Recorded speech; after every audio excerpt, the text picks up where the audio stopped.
6h30 du matin, une lumière à la fenêtre et une petite famille bien soudée autour d'Élodie Bourdin, maman adoptive de ses 3 enfants.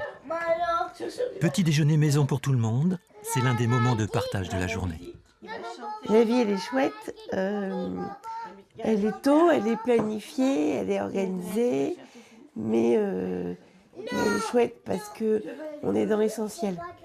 En fait, ce qui est compliqué, c'est pas la trisomie 21 des enfants, ce qui est compliqué, c'est le regard de l'autre. C'est le fait de gêner parce qu'on peut être heureux avec un enfant handicapé. Après le petit déjeuner, passage par la case habillage. Je suis une maman ordinaire avec une famille extraordinaire.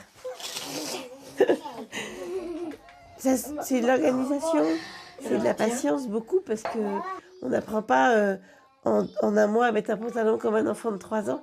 Nathanaël, il met son pantalon tout seul depuis 3 mois. Les enfants ne cessent de progresser, mais à leur rythme. La scolarisation connaît encore des ratés. Magdalena s'apprête à partir à l'école.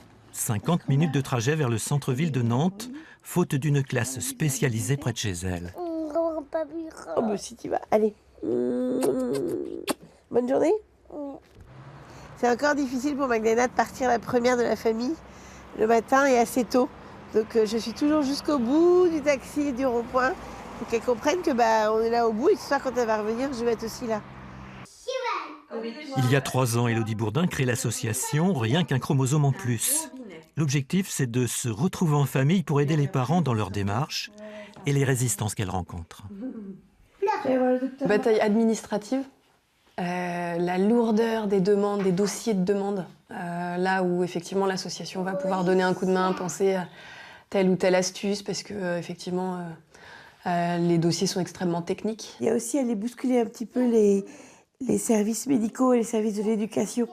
Ce sont deux services qui sont importants pour nous. Il faut aller leur montrer que oui, on n'est que parents, mais n'empêche qu'on vit au quotidien les choses et qu'on peut travailler en partenariat avec eux, avec l'association. Reste à changer le regard porté sur la trisomie 21. La distance entre le regard qu'on pose nous sur notre enfant et le regard que la société pose sur notre enfant est tellement distant et tellement différent que finalement, on se prend des claques en fait à plein de moments, quoi. Donc voilà, et puis on se relève parce que de toute façon il faut le faire pour nos enfants et puis c'est normal et voilà.